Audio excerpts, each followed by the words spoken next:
just see how we go. Did everyone hear that? Recording in progress? Yes. Okay, so it's got recording up the top, so everything's good. So as a Ken being asking to be admitted, so he's entering the room. Irene, latecomers, right on the bell. Okay, so for those of you who've just come in, we've just acknowledged the traditional owners of the land, wherever you are, all three of them. Is it the Dharawal and the Lydia? What's your group? Vidigal. Vidigal, that's right. Thanks. Hello, Lydia. Hello. The Vidigal, and also, and what are you, Gary? You're the Garrigal. Garrigal. Okay, so we acknowledge our elders, and here we are tonight with Gary going to present us with, well, he can tell us more, but a PowerPoint with some of his journeys through tropical Queensland, looking at birds. So with that, thanks for joining everyone, and over to you, Gary. Yeah, thanks very much, Ian. Yes, look, this 2-week trip that we, my wife, myself, Bronwyn, myself, had to far north Queensland, we're actually stimulated by seeing a couple of bird lodges advertised in the back of Birding Australia, which we've only been a member of for about a year. Bronwyn's got a brand new pair of Swarovski binoculars, which I urge her to use occasionally, and I've got my big Canon and the 100 500 millimeter lens, so of course we like to take it on outings like this. So I was quite surprised, actually. It was Bronwyn who suggested that we have a rainforest bird oriented trip, so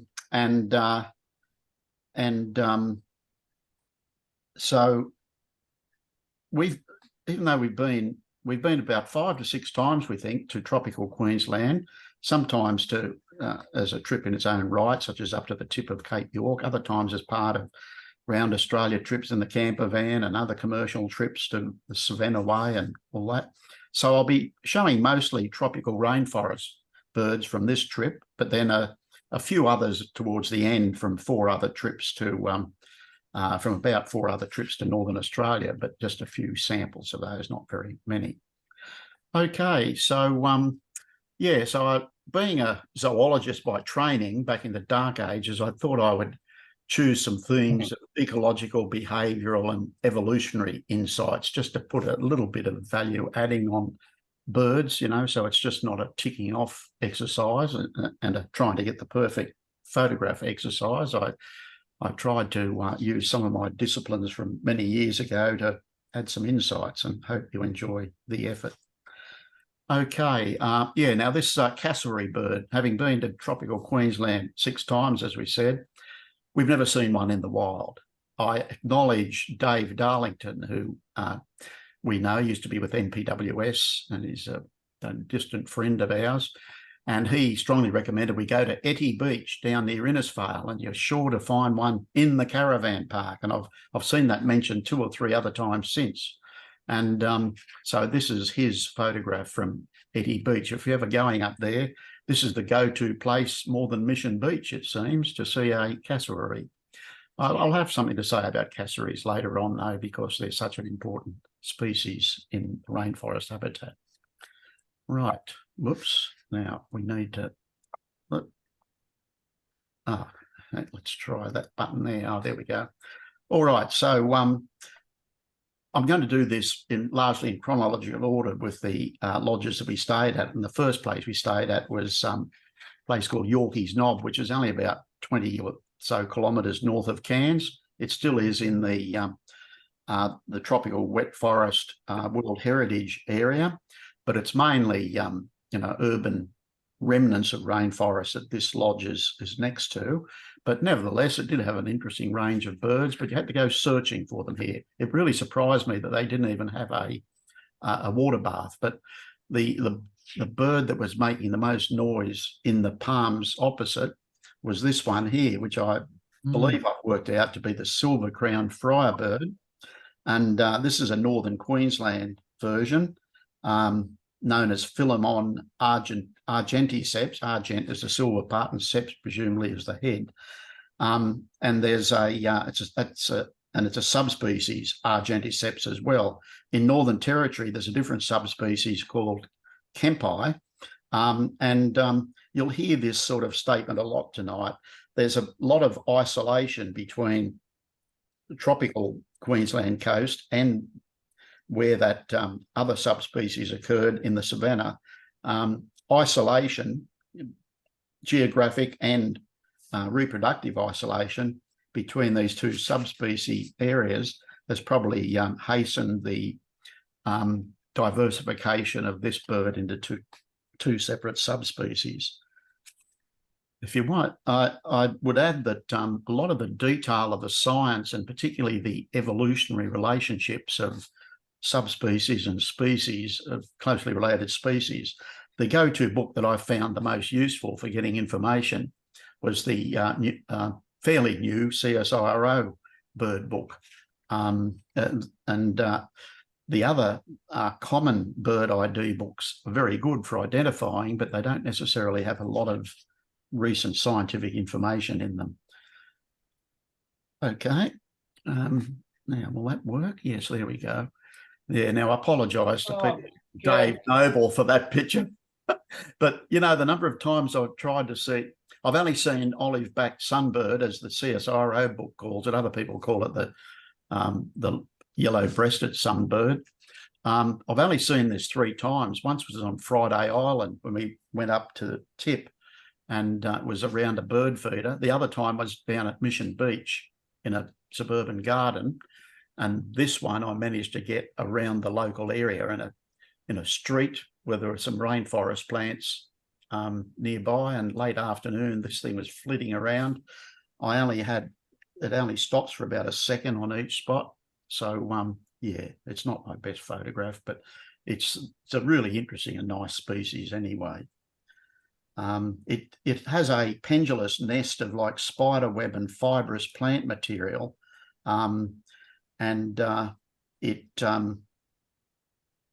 it likes sitting and jumping out looking for insects on the wing. It'll often come back to the same spot to eat that. So it's a very active, chattery and hard to photograph bird. Now, there weren't a large number of species in the immediate vicinity of our first lodge, but we got the advice to go to the golf club, because not only did it have wetland birds there, but this family, which was about 7 individuals, of course, of the bush-stone curlew. It's got loud, eerie calls at night, often in choruses, and anyone who's been to northern Queensland or even around Brisbane may well have heard these very terrifying calls if you didn't know what they were. It's very common in the tropics. It's rare and declining in the rest of Australia. A pair was alleged to still occur on the Cumberland Plain up until a number of years ago. I don't know whether they're still known to be there or not, but they'd be the last pair in Greater Sydney, I'd say. The way their behaviour is described as loafing in the shade by day, and they have an eyelid which they sometimes close. Well, they close a lot and sort of sleep standing up mostly, but they do sit down, as you can see. At night, they are predators, and the description of how they prey is to stand. They've got big, strong legs. They look, they run, and then they lunge. That's their behaviour to capture their prey. And yeah, they're very photogenic birds. You'll often see them in caravan parks and the like, cemeteries, those sort of places. Yeah, rainbow bee eater is absolutely unmistakable. It catches insects on the wing. It's a very common way of catching things, food. Returns to the perch to bash its prey and remove the sting if it's a bee, because bees and wasps are the major prey. It's a summer visitor in southern Australia, but year-round in the tropics, and some migrate to Indonesia during the winter. So there's a perception of it being far more common in the tropics, but I think Dave Noble has actually photographed them out in the Nepean, haven't you, Dave? Yes. Yeah. So that surprised me, and it's amazing if you get into Facebook friends who do all this stuff, you learn so much about distribution of these birds and their behaviours.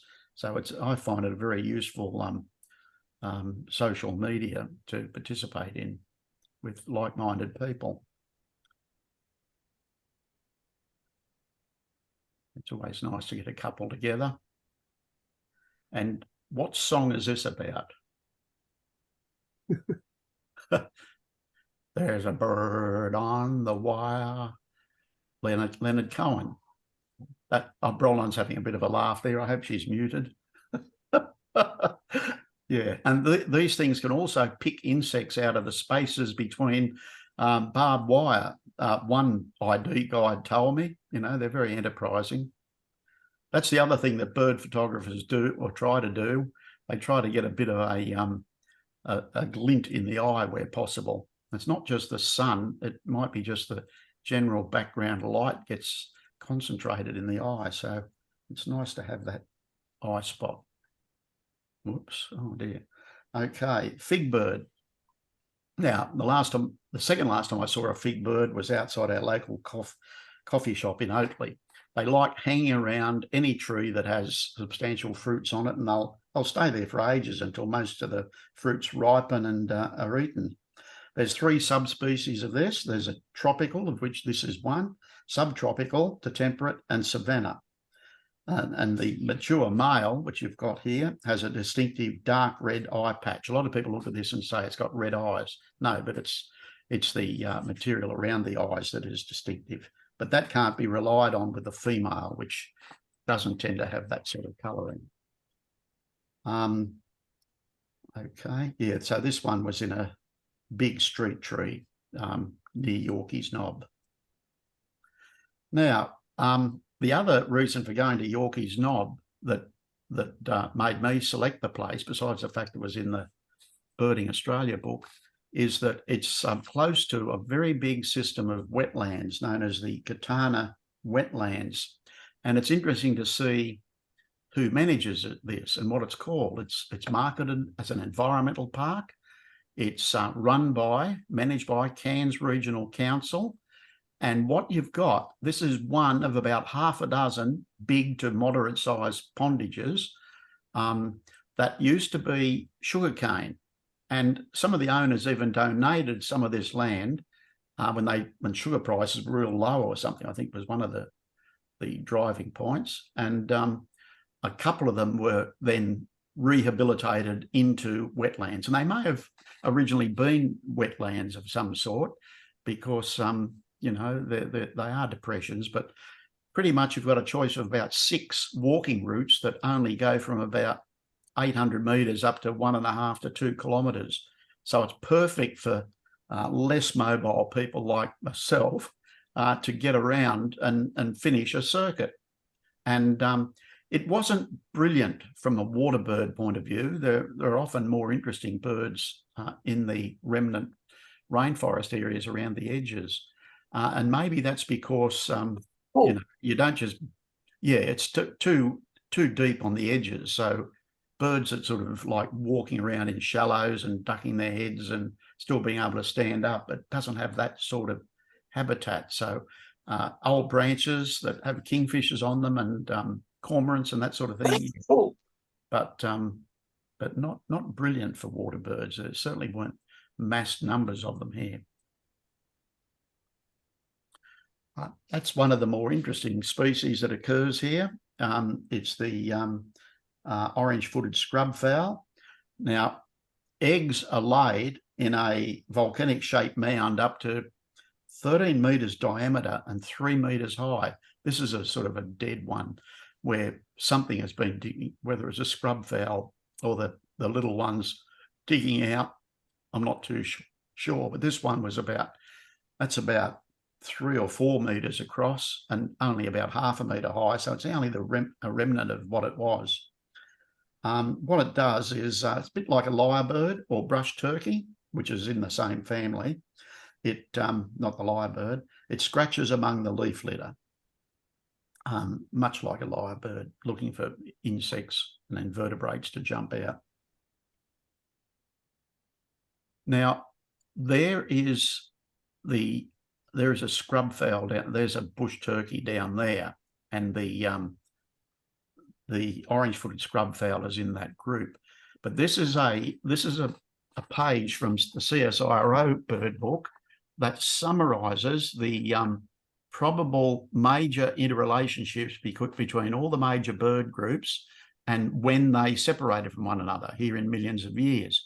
So, for example, I just wanted to show you where the so-called Gallo-Anserus, this type of water bird, is divided up into waterfowl, so it includes all the duck-type animals, and then you've got the land fowls, which includes rooster-type birds, the scrub fowl and the scrub turkey. So if you look here, that point where they diverge was about 66 million years ago, when the two major groups separated. Whereas if you go up here where the passeriformes are, they are the major little songbirds. There's New Zealand wrens out on their own there. But two types of passerines, they only diverged from each other, that group, about 40 or so million years ago. Now, this chart has been able to be developed by using DNA technology, and we in our branch are about to use this similar technology to analyse DNA in the ocean and estuaries to work out what species are there, and it produces a chart just like this that shows not just the evolutionary relationship and what groups of animals or plants are close to each other, but it can do an estimate of how far back they actually diverged by one another by analysing the number of genes that are different between the groups. They do know roughly the rate at which mutations occur, so they can extrapolate back and figure out just where these things diverged. Now, when I did zoology back in the dark ages, they'd only just worked out the structure of DNA, let alone being able to use this sort of stuff and putting DNA into a machine that'll give you an answer in about an hour. It's quite amazing. But I thought I'd show you that because it just shows that the CSIRO book is informed by many scientists who contributed to it, and it's a very fluid situation as to what some groups of birds what groups they actually belong to and what are their closest and more distant relatives. And there is one of the water birds that has evolved in this whole grand scheme of things. Of course, it's the jacana, sometimes called the lotus bird, or the walk-on-water bird, or the Jesus Christ bird. It's not quite walking on the water here, but I wanted to show you just how long the toes and tarsals and metatarsals are on this thing to be able to spread its weight out. Yeah, a lot of birdos try to get the perfect bird flying shot, but this is not one of them, but it had potential. That one's a little bit better. The other interesting thing that, and that's a male with the big red wattle, which is just a modified flap of skin. Sometimes wattles hang down, as you know, with wattle birds. But from a behavioural point of view, these adult birds can actually carry the young or the eggs under their wings to safer sites, if there's crocodiles around or snakes or whatever. And they know that this bird, like many others that are able to use calls of different types, it does have some sort of a basic language, because it will call out to the young if, for example, there's snakes around, and what the young immediately do, allegedly, is to jump off the lilies pads here, hide under the pads, and just poke the tip of their beak out so that they can breathe like a snorkel. So it's a very interesting behaviour, I thought. And here is one proving that they can walk on water. Okay, look at that. See, nothing underneath it. Oh, but it's being assisted a bit by the wings. Okay, we move on to our next location at Lake Eacham, which is a volcanic lake. I'll come to that in a minute as to the nature of that lake. But this is in amongst some reasonable patch of tropical rainforest that is not in the World Heritage Area. So it takes a few liberties with attracting the birds. Like it does have not just a water bath, but it's got a mixed seed tray. It's got a couple of those scattered through the property. There's only about half a dozen of these cottages, or it might only be 4. 4, yeah, I hear a call from down below. But we also get issued with, oh, hang on, something else. Oh, that shows the Wet Tropics World Heritage Area, and Lake Barine, Eacham, and is around this general area here. This scattered bit up here is where Yorkie's Knob was, and I think these are the wetlands in here. Okay, now this wet tropics area of Queensland, it's World Heritage due to the rainforest development after volcanism. So this volcanism on this ground, this is a volcanic crater in the landscape here. That's the rib of the crater, and this only formed about 17. It's only 9 to 17,000 years old, so it's a fairly recent volcanic eruption, this one. And this is an explosion crater known as a MAR, M-A-R, where rising molten magma comes in contact with water in the granite bedrock, and it then causes a violent explosion. And Lake Barine and this Bromfield Swamp are such craters as well. And sediments fill up these lakes up to 70 metres deep. They form peat and provide very interesting clues to the past vegetation and type of climate. So layers have been cut through, cores have been taken that shows that it's been a mixture of dry to wet sclerophyll forest and tropical forest. So it's this succession of volcanism leading to the rainforest being formed that is a World Heritage feature. And up here in the mountains, in the more distant national park area, they form different sorts of craters, and it's mainly very old volcanism on top of granite up here, but it's particularly the climatic features that create the rainforest up here as opposed to the geological features down here.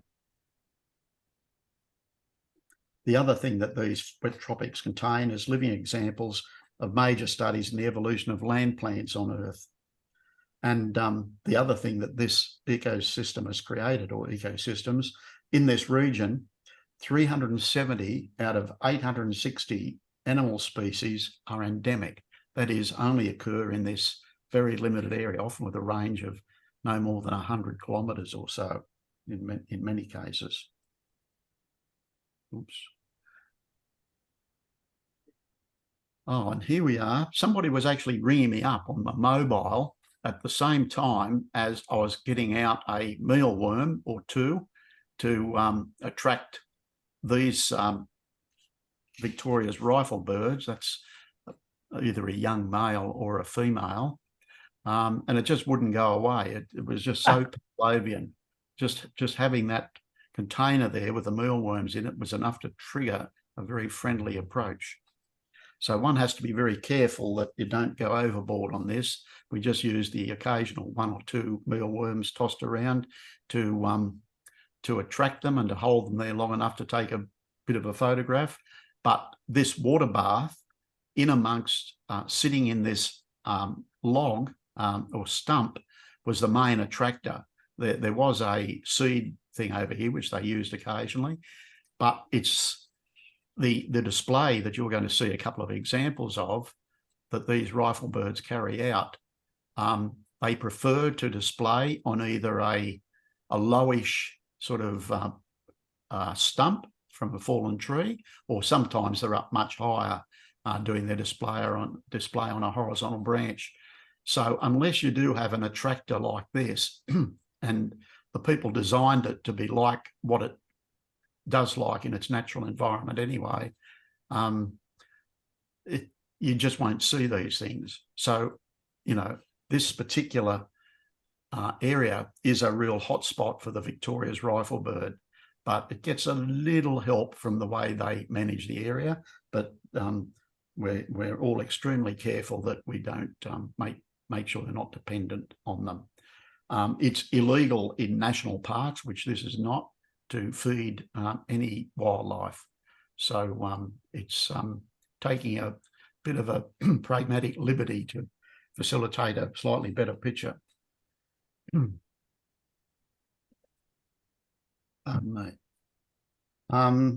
else did I want to say about that?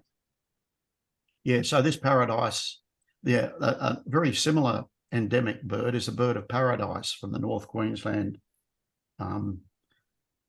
Sorry, this is a bird of paradise endemic to North Queensland. I wanted to say that its behaviour that you're going to see in a minute is similar to that of the paradise riflebird. And it has ritual displays on the top of such broken vertical trunks. And it often opens its mouth to show the bright yellow inside. And these birds tend to have an area of forest where there are scattered alternative choices, such as stumps and high horizontal branches, where they, in their territory, where they rotate around to maximise their chances of attracting a female. Now, we're about 1 month too early for the breeding season here, but that doesn't stop these immature males from having little practices. There's an adult male. It's got this wonderful iridescent look about it, and that does have a full yellow gape inside. And it's amazing the number of these, the birds that have some degree of iridescence on them. I'm sure they are selecting places to hold on to, particularly vertical vines and small saplings like this, where the sun hits them. So if there's a little spot of sunlight, this is a top spot to show off your hardware, because all your beautiful colours, because unless you do have a little bit of funny light coming in from a particular direction, you may not see any of this. So from a photographic point of view, you had to choose your moment to actually get some of that iridescence showing. And there are 2 young males probably. I don't think the females partake in this, but I may be wrong. They both look the same with their eye detail. And there's an example of one that is just catching that shaft of sunlight. I was rather pleased with that one. And yeah, they get pretty serious, even though they're not serious. Okay, and I know Brian Everingham, when I got back, he said, did you see the 3 honey eaters? I think there's 4 that are very closely aligned with being in this area, and some of them get confused with one another. So I saw 3 out of the 4 more interesting honey eaters in this area. Now, the Lewin's honey eater, we all know, or most of us know, that it's got a distinctive machine gun call. There's 3 subspecies. There's this northern one, and then there's ones further south that we're familiar with, and it's the machine gun call that's tells you straight away what species it is, named after the colonial surveyor Lewin. It's adapted to gardens in the north, compared to the frustrated hiding in the south. If you go through Royal National Park trying to see one of these things, when you hear the machine gun going, you may be disappointed most of the time. It's very aggressive to competitors, and it's got a language like many birds do, and we're increasingly finding this out. It's the first bird in the rainforest to let out a warning if a snake is in the area. It will continue calling and flying close to the snake until all other birds in the area are aware of the danger. And it feeds high and low, and it's omnivorous. And it's this level at which they feed at, and whether they eat animals, plants, or stuff under the leaves. It's all these things that are different about these birds that allow them to generally live in the same habitat, but not to outcompete each other. And then this wonderful honeyeater is a Maclay's honeyeater. It's a true northern endemic species. It's boldly streaked, a little bit reminiscent of the Regent honeyeater. In fact, it's closer in appearance to the Regent honeyeater than just about any other honeyeater. It's aggressive to other honeyeaters. And what this one does is thoroughly check out a small area. It'll go up and down the branches looking for things under the bark. It'll then go down and search on the ground, and it'll just stay in a very small area. So it's a very small bird. It doesn't have to go very far.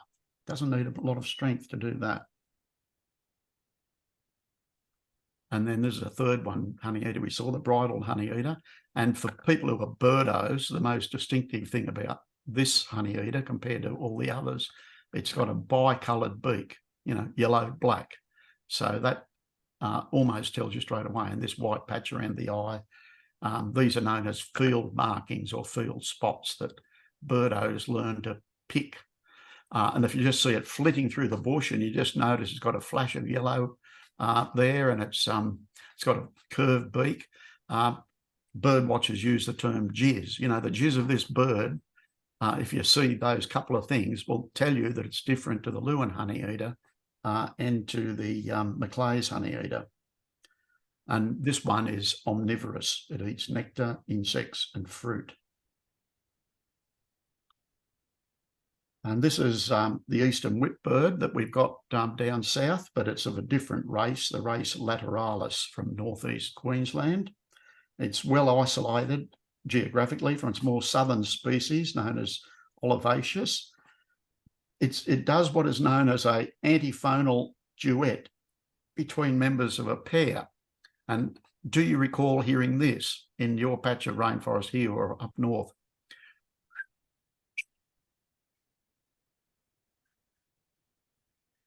Up until about 20 years ago or so, most bird watchers would have thought it was one bird doing the two phases of that call. But we now know that it's a chorus singer. It joins in the chorus of the initiator and finishes the song off. So there's many stories like that in the animal and bird animal kingdom and bird families that we don't even know about yet. It's only just starting to be analysed, a lot of it. And people, I saw the other day, Dave probably uses it, but you can pick up the sound signature of birds in the bush, and it'll come up with a sonogram, with a range of intensities and frequencies, and will analyse which bird it was and tell you. I haven't quite got to that stage yet, but it's so fixed and deterministic that you can actually tell one species from another by that sound analysis. Okay, yeah, it lives in dense, low scrub. It fossicks in the leaf litter mainly. So even though you often hear it calling above you, it spends a hell of a lot of time on the ground. It's timid and highly cryptic, but not at this bird bath. In Royal National Park, yes, it's very cryptic. Now we come to the beautiful robins that live in this area. Now, a lot of people looking at that might say it's the yellow-breasted robin or the southern yellow robin that we see down around Royal, but it's not. It's a smaller bird than that. It's a pale yellow robin, and it's described as being a large-headed robin compared to the rest of the body. That's a lot of head. Now, whether that's intelligence for mass, I don't know, but it's a different genus, but it's the same genus as the white-faced robin of Cape York further north. So, evolution and geography has played a big part in isolation, and geography has played a big part in either keeping the species close to one another or separating them as they go their separate ways. And this is what this bird typically does, and the next one, the grey-headed robin, does a similar thing. It likes generally picking a vertical branch or a vine to hang on to, and we saw it doing this many times I do have some pictures of it. This was in a little taro patch in a little running pond that had been set up. It's endemic to Australia. It's got 2 separate populations on the east coast, both on the eastern side of the Great Dividing Range. First population occurs from the Upper Hunter and Dungog to just north of the Tropic Capricorn, and the second population, which is this one, occurs from Townsville to near Cooktown. Very interesting group cooperation. Whoops. We're good. I'm actually hosting an NPA Zoom meeting, but I'm on silent at the moment. No, you're not on silent, are you? Are you right? Yeah, the pale. Yes. I'll ring you then. Okay, great work. Thanks then. Bye, George. Yeah, the pale yellow robin can be found in groups of 1 dominant male, 1 or 2 females, and 1 or 2 subordinate male helpers who might help to defend the group's territory. So this extended family relationship is a little bit similar to the social organisation in fairy wrens. So there's a lot of cooperation within the group to make sure you increase the chances of survival. And there's the grey-headed robin. It's endemic to northern rainforests. It's actually somewhat threatened at the moment by habitat clearance and other disturbances. Distinctive in this species is the so-called tortoiseshell type patterns in the wing, including this Zorro type Z sign, which is fairly typical of it. And it's much more upright than other robins. Yeah, once again, it also perches on vines and pounces and then returns to the same spot, which makes it, as here, very convenient for bird photographers. Now, I've put this in buff-sided robin. It doesn't occur in this area. This is from the savanna around Cape Gulf of Carpentaria. And these beauties were in one of the camps we stayed at on our Outback Spirit trip. I just want you to compare any markings, distinctive markings on this one and the previous one, and see if you can tell if there's any similarities. Anyone like to call out some similarities? Whoops, wrong one. Well, there's a Zorro marking, of course. And, you know, we've got a nice grey cap up here, whereas this one, it's got a cap, you know, a distinctly coloured cap, but it's black instead of grey. You've got white just creeping under the eye, but that's got a substantial amount of white around. Anyway, so there are differences, and these two are in fact in 2 different genuses. They are quite well separated. So they're geographically separated by very dry savanna. So they're not going to interact and mate and produce fertile offspring. So then you could call them the same species. They're well and truly past that. They're different genuses. I thought I'd put this in. Hey, that's not a bird. It's got no wings, but because it tells a very interesting evolutionary story. This was also a very tame animal around our particular lodge here. It's called the musky rat kangaroo, and this is one of the most. It is the most primitive marsupial in Australia. And what's primitive about it? It's got a big toe, which is prehensile, which is opposable. You know, think of primates there. It's got a tail, which is prehensile. So I can use this opposable toe and a prehensile tail to actually wrap up foliage and ferns in particular, and to pat it down in amongst a lawyer vine patch. And that's its bed at night. It protects itself from predators by living in a thorny area. The other thing that this has got, unlike other kangaroos, it doesn't have a cecum or a pouch that contains the bacteria that produce the enzyme cellulase to digest plant material, the cellulose in, say, grasses. So this thing depends on eating fruits and flowers that drop to the floor, insects that don't have cellulose in them, or limited cellulose in some cases. So, yeah, so it's primitive in its internal anatomy, as well as having features. And the other thing it doesn't do is hop like a kangaroo. It more does bunny hops, they're called. And if it gets running, it's on 4 legs, not 2.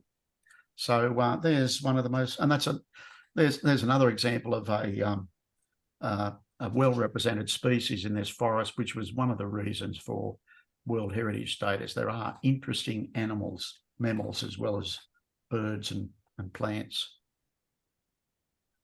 And of course, we can't miss out on the brush turkey, which is, we had one in our yard. Bronwyn saw it only a couple of weeks ago.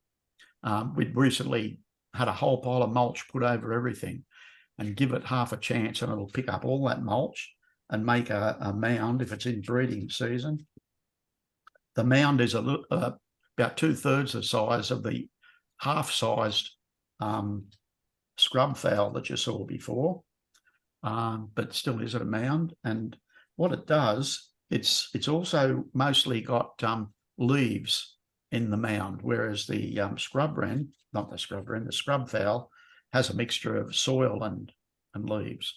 And this creature puts its after it's laid its eggs in the mound, covered them over, it puts its beak into the mound at different levels and can actually detect the temperature that it tries to keep it between 33 and 38 degrees Celsius. Too cool and the eggs won't hatch, too warm and they would cook. So it's got a 6th sense. So don't just assume we only have 5 senses. The animal kingdom sometimes outdoes us.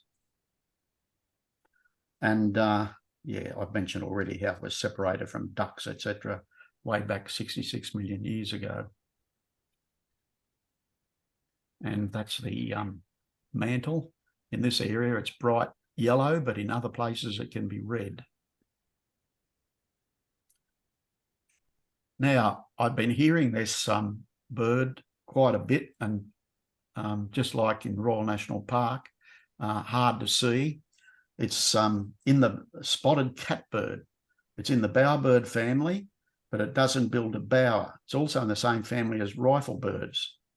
It differs from the southern green catbird of Royal National Park and further south by the large so-called diagnostic black spot on the ear. So yeah, it's there's nothing much in between. There's a tropical one and there's a temperate different species.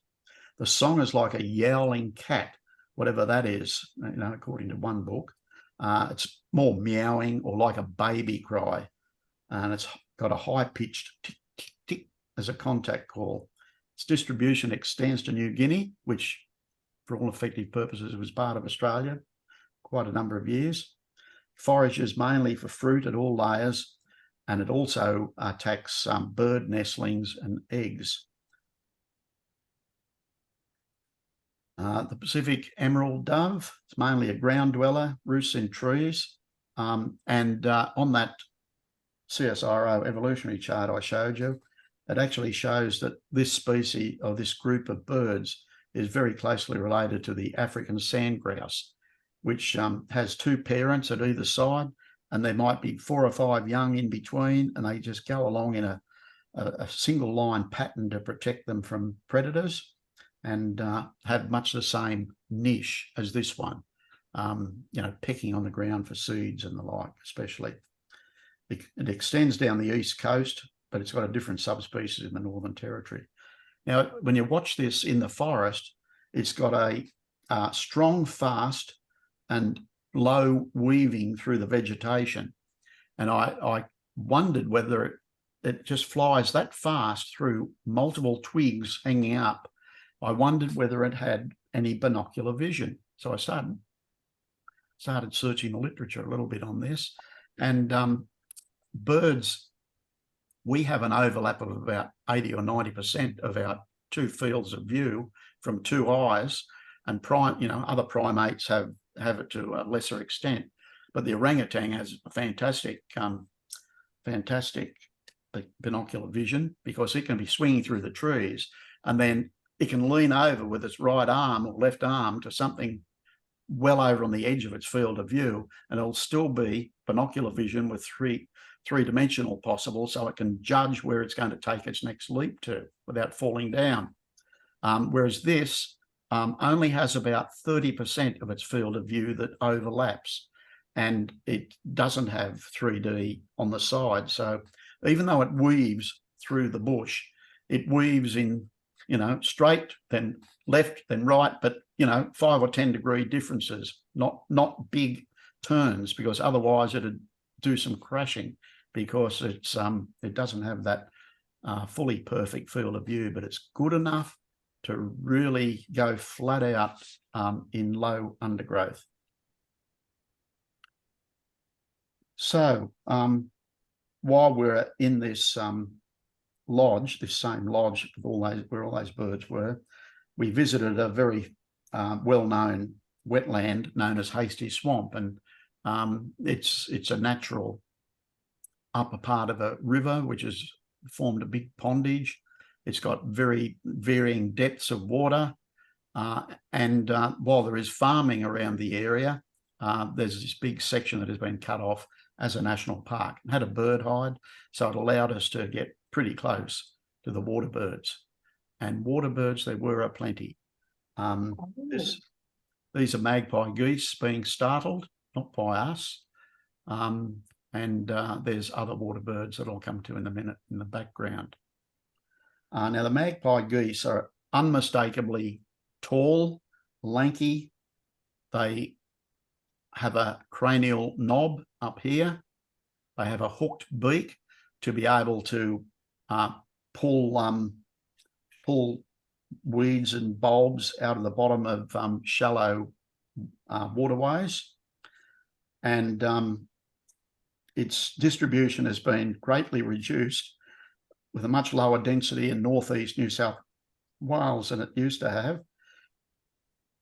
It honks like a goose, so there's a whole pile of noise when you go into a flock of these, and it duck dives to pull up the roots with its hooked beak. Yeah, so that's a good example of an adaptation. You don't see such a pronounced hooked beak in many water birds. And there it is doing its duck diving. Now, the other thing you find is that it hangs around a lot with two species of whistling ducks. This is the plumed whistling duck, and the diagnostic feature are these swept long cream plumes on the flanks, with many of them extending beyond the body, beyond the back. And you see them together quite a bit. So maybe this is an example of commensalism, safety in numbers. And more often than not, you see the big birds on the outside of the little birds. So I don't know whether that's just a chance observation.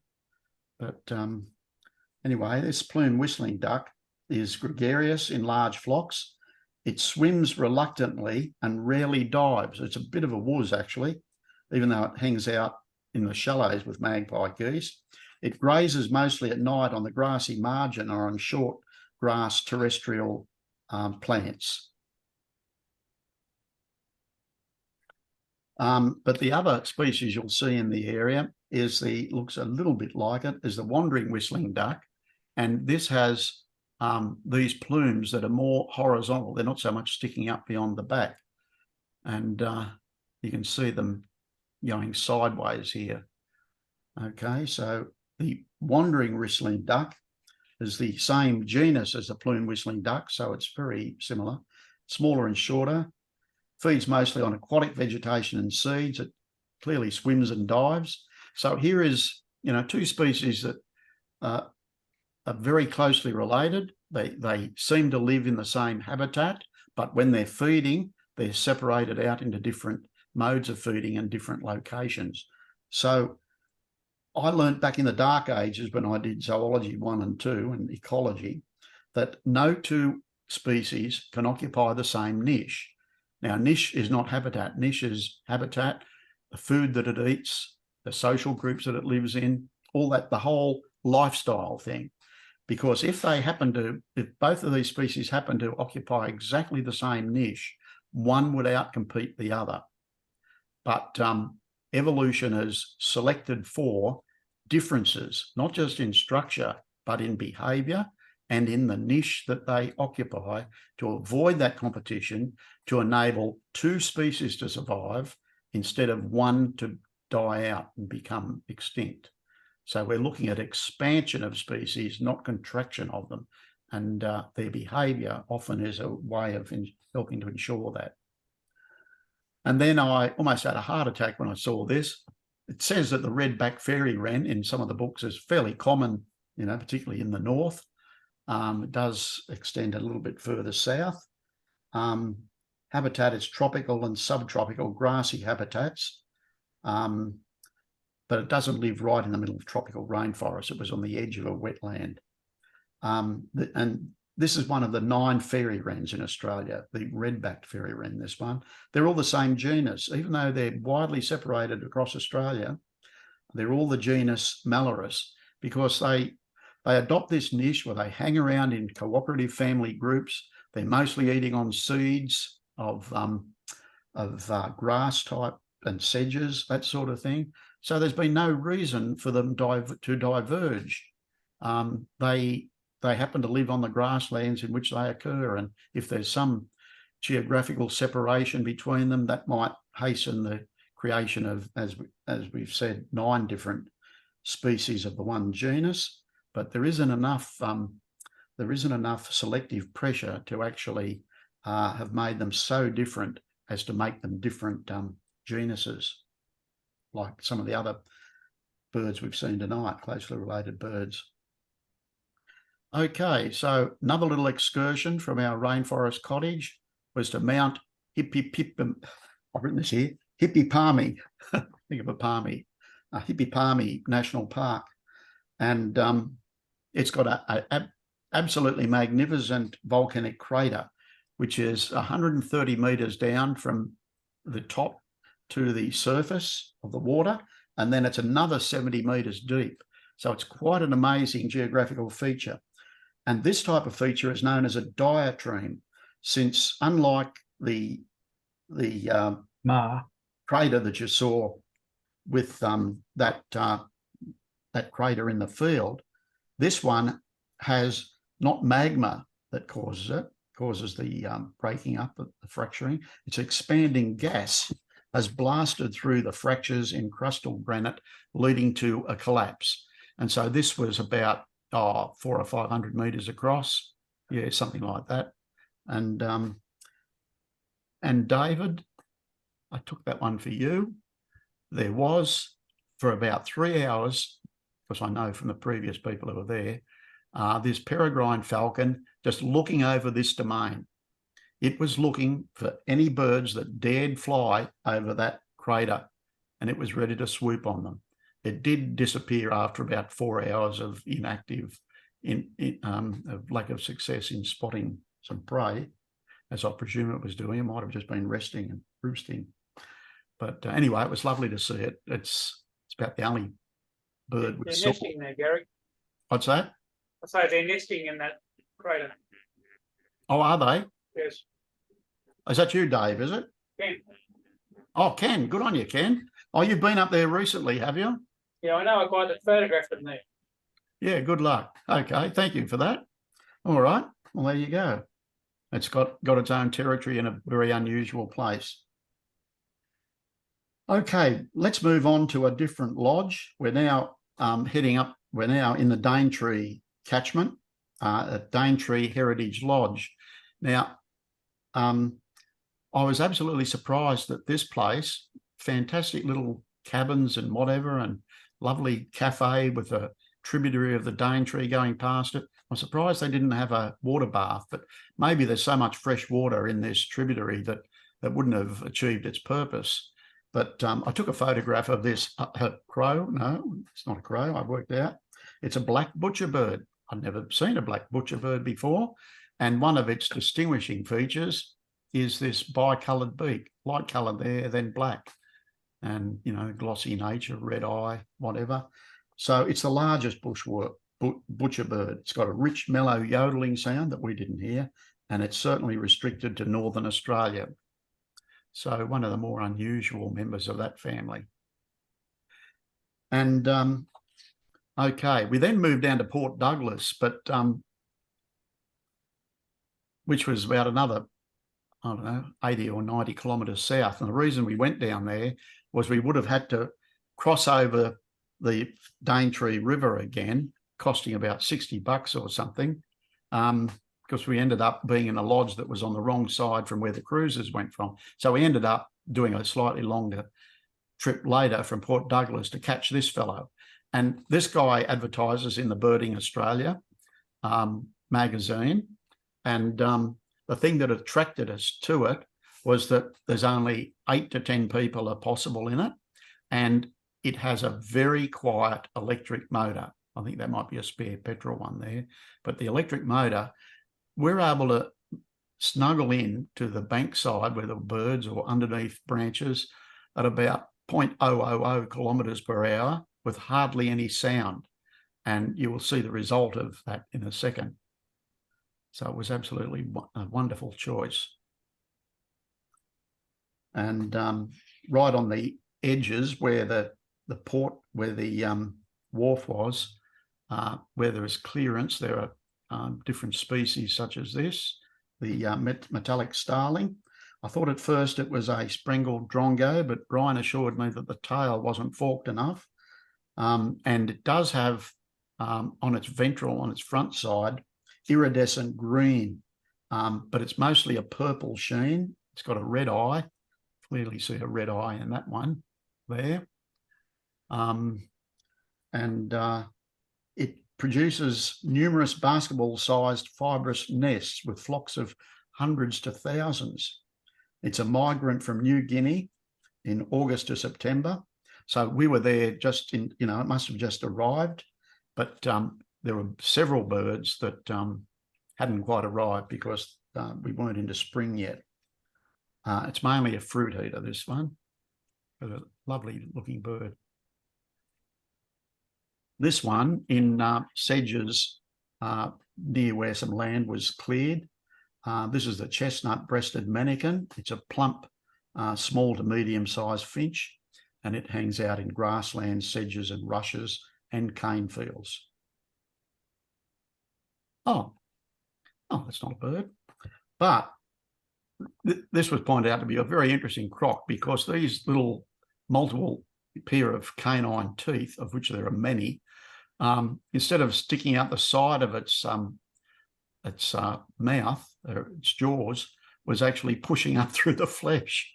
So I don't know whether it was uncomfortable or what.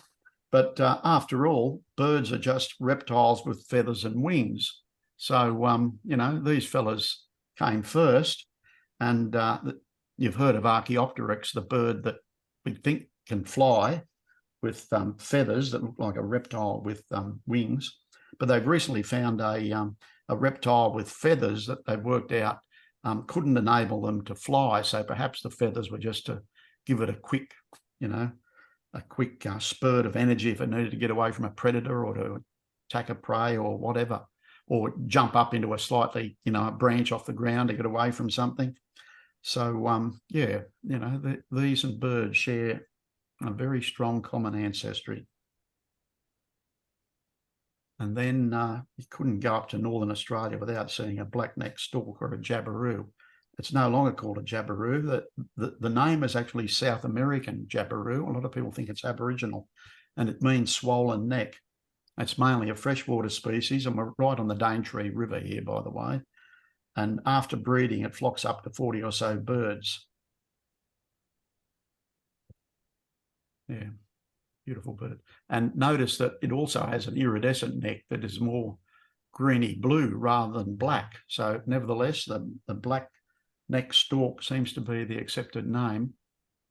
Actually, Birding Australia is going through a hell of a lot of common bird names and has had Aboriginal involvement. And I just heard on the radio this morning they're about to change the name of the Major Mitchell cockatoo, and Major Mitchell was involved in one massacre at one stage.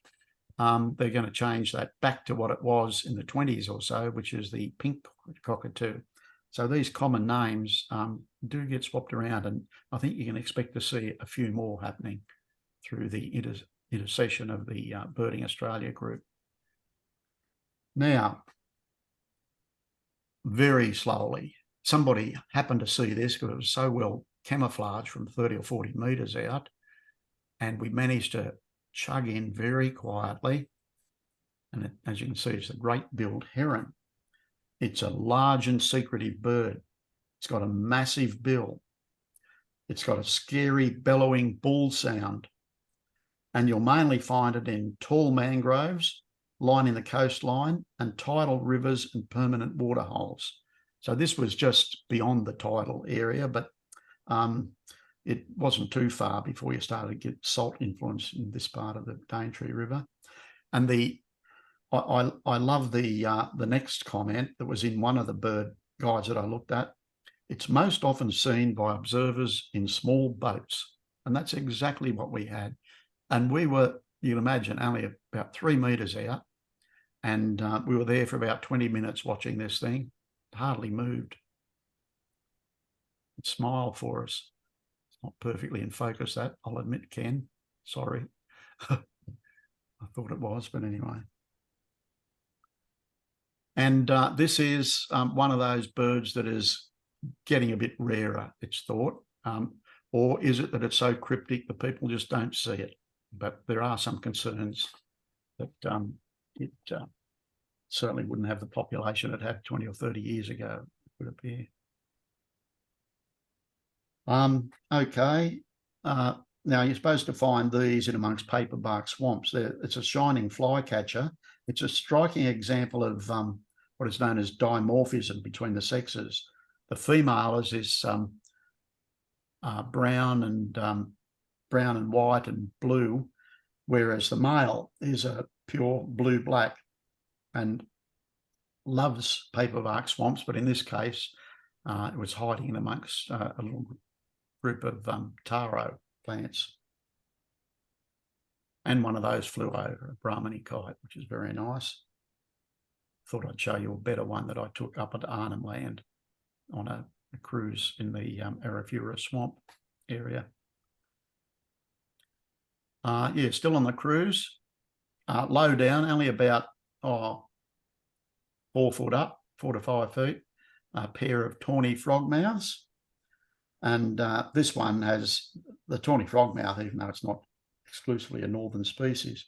It's got a silent wing beat, just like owls that it's not related to. Likes lowish perches.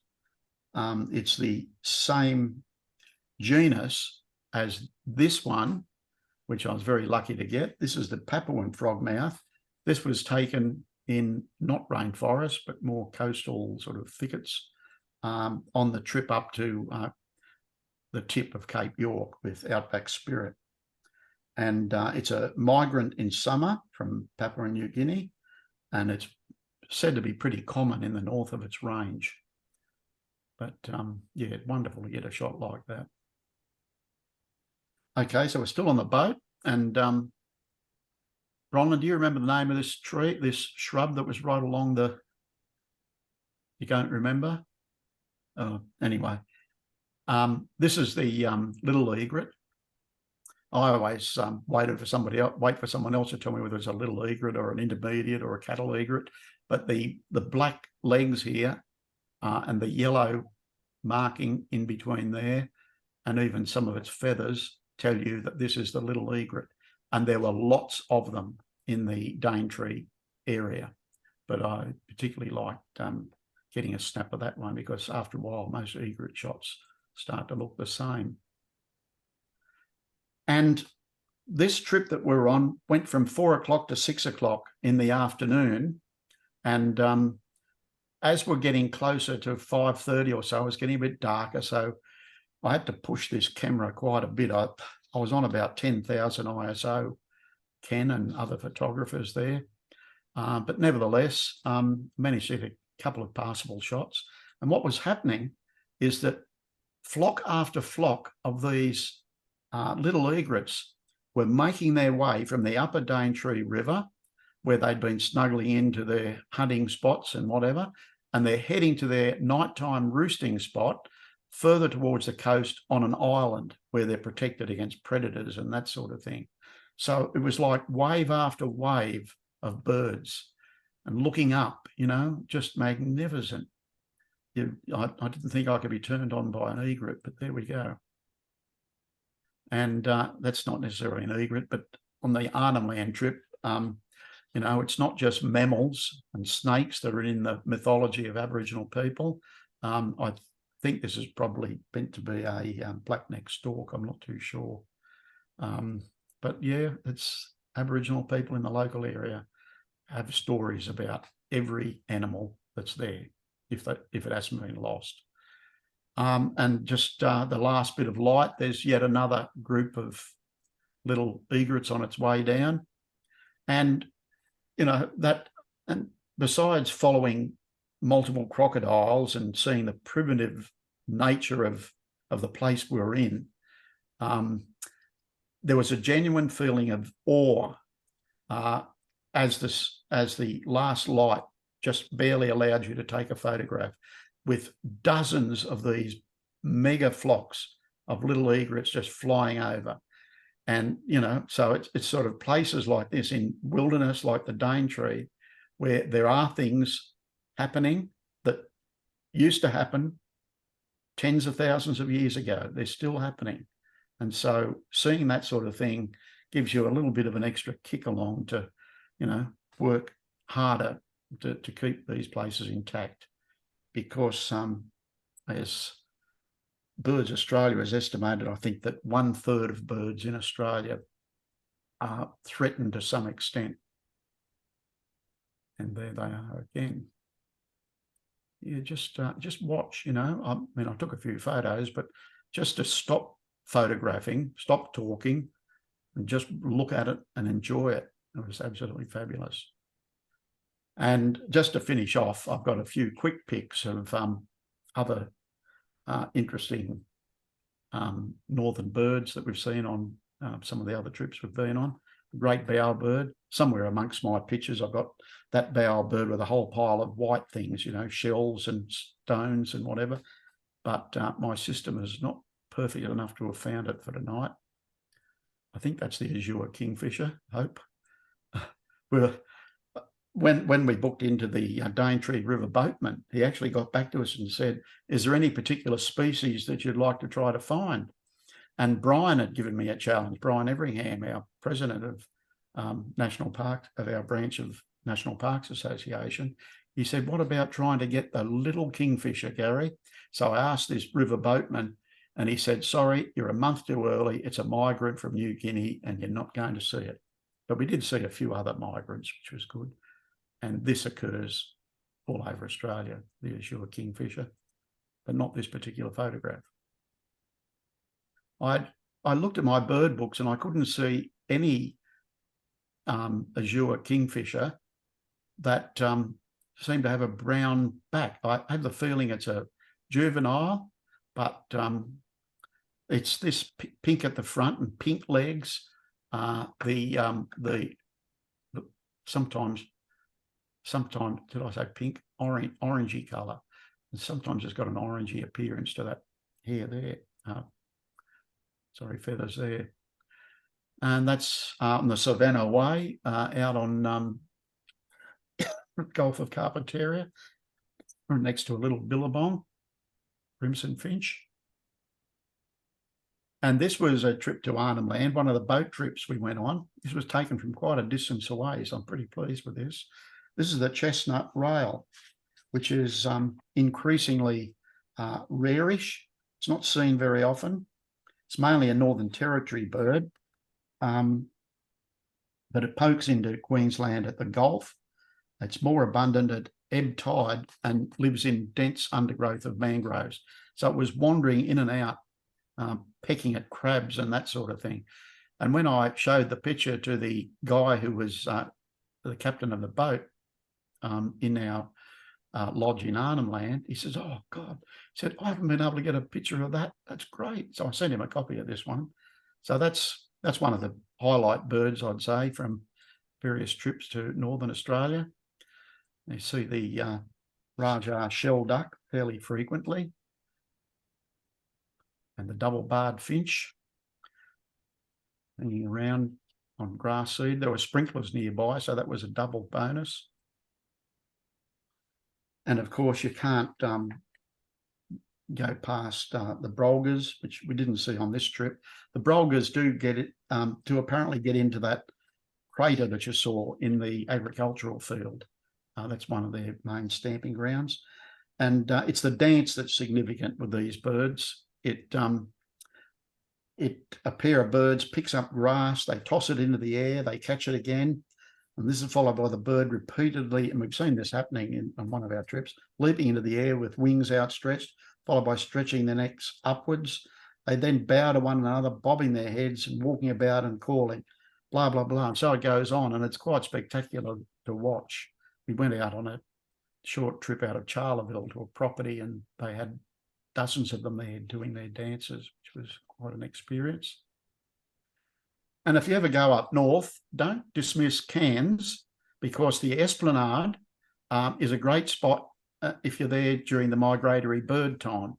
This is a bar-tailed godwit, and what you do is you walk along the Esplanade at high tide, because what happens is high tide pushes these birds up closer to the walkway of the major Esplanade through town. So I must have photographed about 10 different migratory bird species in this area, including the eastern curlew. And blue-winged kookaburras we've seen on most of our trips up north, and the normal tendency is to look at it and say, oh yeah, that's much bluer than the southern one. Well, it does happen to have quite a bit of blue here, so you'd probably be right. But a more distinctive feature is that white ring around the eye. So that'll tell you that it's a blue-winged kookaburra as opposed to the blue wings. And going up to the tip of Cape York, about halfway up, we did a wander around the savanna lands there, and lucky enough to have a palm cockatoo smile at us. It's mainly a New Guinea species.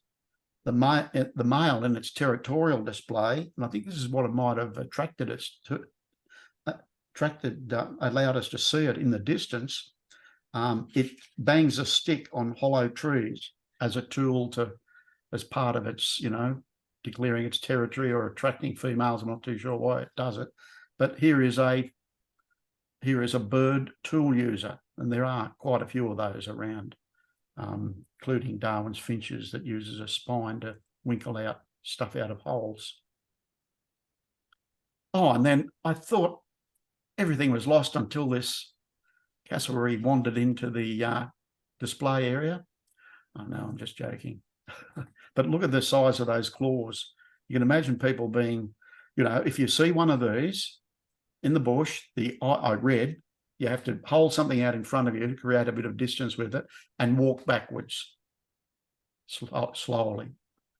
Now, it may follow you, but that's better than running and having that running after you and slashing you.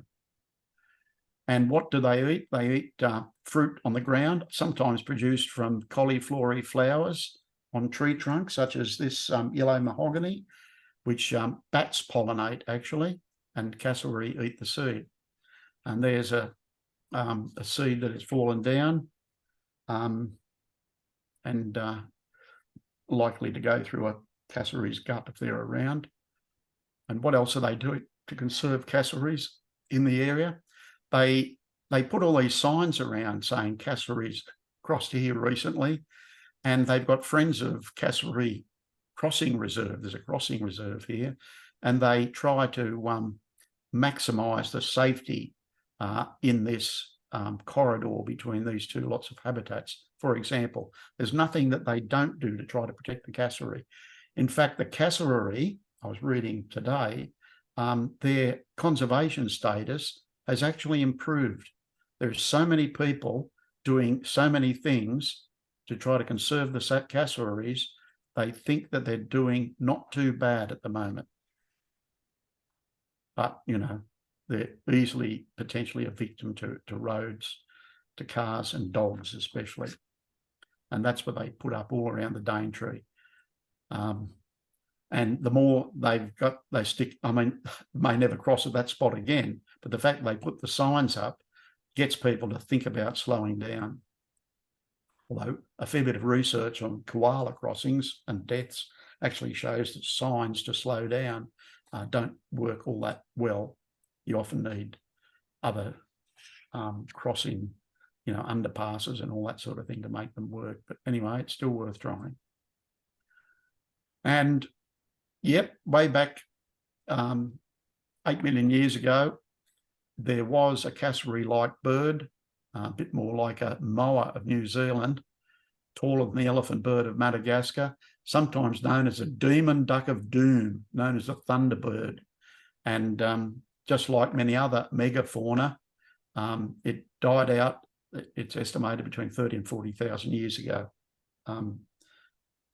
after Aboriginal people arrived. So whether that in fact was a reason, or the increased amount of burning, we don't quite know, but that figure seems to be pretty constant with estimates for disappearance of megafauna.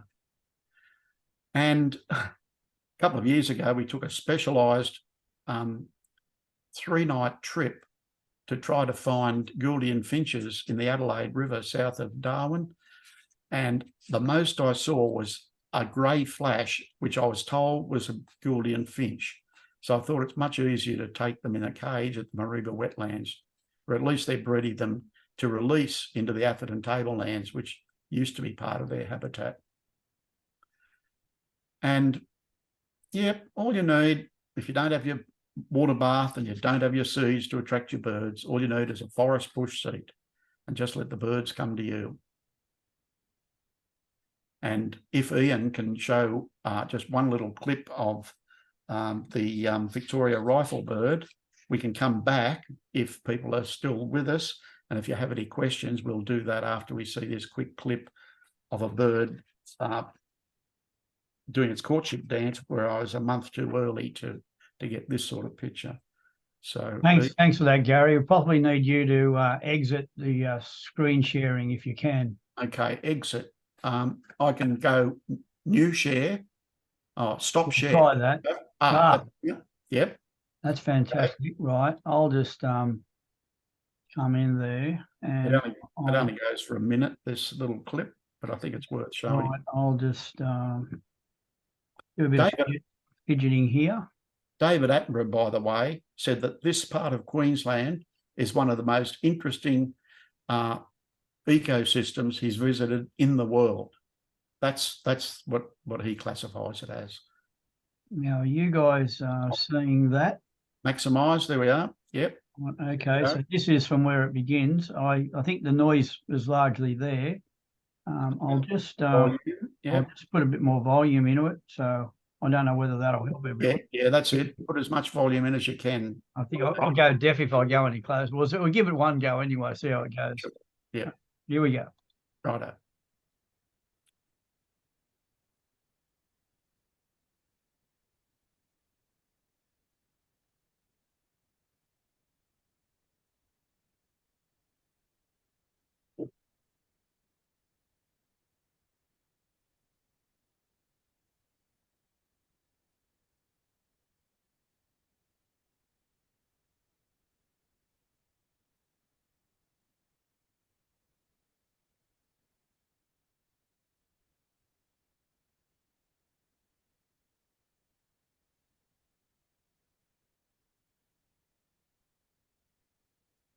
Okay, that wasn't good enough. We'll do it again. Can you get the volume up? Oh, gee, I'll go deaf.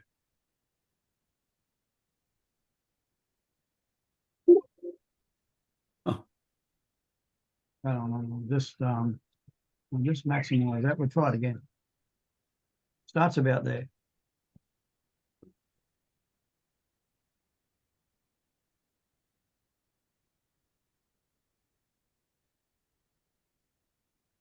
No. Okay.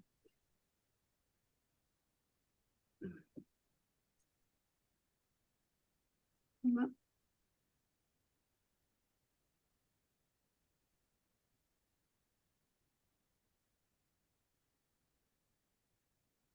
And can you hear me? Big time.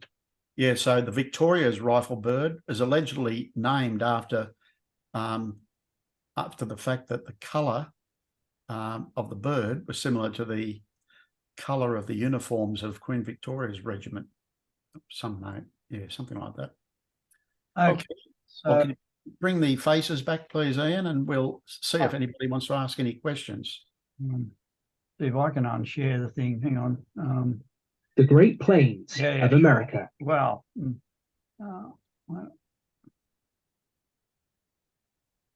okay, there we go. So if everyone can unmute, that would be a good point, because most people apart from Gabriel, were muted then, but that's okay. I So- see your face. I didn't hear anything. Was I supposed to hear No, I anything? couldn't either. Rifle bird? There was nothing. Yeah, well, you might have to play the clip then yourself. There's not much. There was just a big quank there at about 45% of the way through. Now, I wonder if unless people don't want to have their faces visible, I'd really like to see faces if I'm being asked questions, for example. Oh, yeah. Gary, can I ask you a question? And just sorry, Ross. Ken, can you just add your surname by just going in and just writing it in? There's 3 dots where your thing is. Anyway, way you go, Ross. Yeah. Yeah, look, on the cassowary, I thought I'd read recently that they've done some aerial DNA work in other areas, and now they reckon they found another population of cassowary unexpectedly, and they now reckon there's about 4,500 cassowary, up from about 1,500. And so they've moved it to least concern with extinction. And that's sort of they said that the aerial DNA allowed them to demonstrate that the numbers were there, and that because they're so secretive, it's very hard to get estimations otherwise of the population size. So that's good news for. Very interesting. Okay, have you read that as well, or was that your? Not that specific one, no, but I certainly have heard about, probable fairly major improvement in numbers. So Yeah, but I think it's just a matter of finding those other populations that they didn't really know about beforehand. That's Like, pretty good call there, Ross. Etty Beach at Innisfail is a go-to place if you want to help people seeing them. Just having a look at Wikipedia, which can't be wrong, it actually lists them as least concern. So you're right up to speed there, Ross. Well done. Thank you. I get a gold star for that. Yeah, you do. Ornithology, right? Whereas Thanks, other sources, of course, as you're saying, some of them are calling them endangered, classifying them as endangered, and another one was calling it as vulnerable. And it's changed dramatically. But that, as you said, Gary, about this DNA, that can work out, sort of make estimations of population numbers as well as identifying their presence. So. Okay. Anyone else have a question? No. David, were my IDs all okay there, do you reckon? And as far as I can see, yep. that's good. Just one point about the rifle bird audio. We found with the peregrine falcons when we were trying it out with Byron that audio wouldn't go through Zoom. So voices are fine, video's fine, but not audio. So it must maybe be a copyright issue or something like that. So you probably can't play music or bird calls. Okay. Thanks for that, David. Actually, Gary, I must say, there was one photo there you were referring to, David, about as to the focus, but the focus on the actual bird's face was brilliant, and I thought, I thought all your photos were more than acceptable. So a great work. Thank you. Yep. What sort of zoom were you using? We always know there's a perfect photograph to take of any species, David and Ken. What's your magnification on your lens, and were you using a full frame camera? Yeah, that's right. Gary, did you hear that question? Oh, sorry. Yeah, all right. It's a Canon 6R, which has got only 20 megapixels for the. Is that full frame or DX? Full frame. Okay. And then I've got the House 100 to 500 millimeter lens with eye tracing focus. You can. Yeah, right. It'll focus on a moving eye. Brilliant. Using artificial intelligence. Yeah, ahead of the game. Yeah, there you go. Oh, that's brilliant. What was the name of that little kangaroo thing too? I was just watching. The Please. Musky, the musk rat, not the muskrat kangaroo. musky rat kangaroo, wasn't it? Oh, yeah. Yeah, I think that was it. Musky rat kangaroo. Yeah.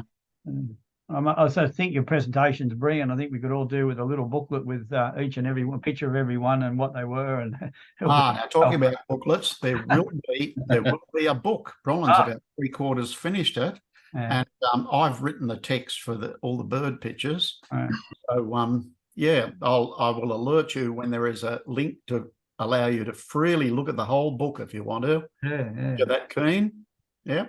Oh, well, there's so much information there, and for a person perhaps seeing it the first time, it's difficult to remember every one, every bit, every bird, and every thing. So, well, I've stood on the shoulders of giants to flog off information from other sources. That's the way to go. Yeah. I think your map was good too, Gary, showing us where on the coast it was. Oh, good, huh? That was good. Right, we've got schoolies here doing a critical analysis of information. Former schoolies. Would Anyway. we be able to get those maps, Gary? Look, you email me just what you want, will you? Okay. And I'll send you it. Yeah. Thank you. Yeah, no worries.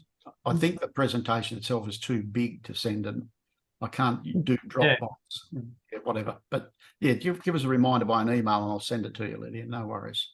Thank Well, you. it is recorded, and with the one I did of David, I sent a copy of that through to NPA, and I'll follow up the one that I did with David, because David was saying he hasn't seen it from NPA, but I'll follow that up, and hopefully everyone can, if they wish to, go to the NPA site or whatever you have to do, and be able to revisit any part of this excellent presentation. Now, look, I think most people here are in NPA, and they probably will receive notice of this, but October the 24th, which is 4 weeks from now, Professor David Booth will be giving a similar Zoom meeting on this same place. You can see it in the latest newsletter, the detail with the link and the time. It's 7 for 7:15. David Booth on Below the Waterline, and he's a marine professor at University of Technology. So he's very keen to do this, and we want to market this to all coastal sources that we can to get the critical mass going of interest in more extensive sanctuaries, connected sanctuaries along the coast, marine sanctuaries. So urge you to tune in there. He's a terrific bloke. He'll do anything for the cause. He's a diver, biologist, of course, and very much a friend of we conservation groups. Okay, I think that's about it there. There's another one planned as well for November 21 if people want to join in. Well, I don't have the speaker as yet. Oh, okay. Yep. All right. Well, thank you very much for your attention, everyone. Thanks, Gary. It was great. Thank you. Thank you, Gary. Awesome. Yeah, I suppose I Learned should. a lot. Thank you. Bye-bye. Yeah. See you all shortly. See you. Bye-bye. Bye. See you. Bye. Bye. Bye, everyone. Thanks for coming. Bye. Bye.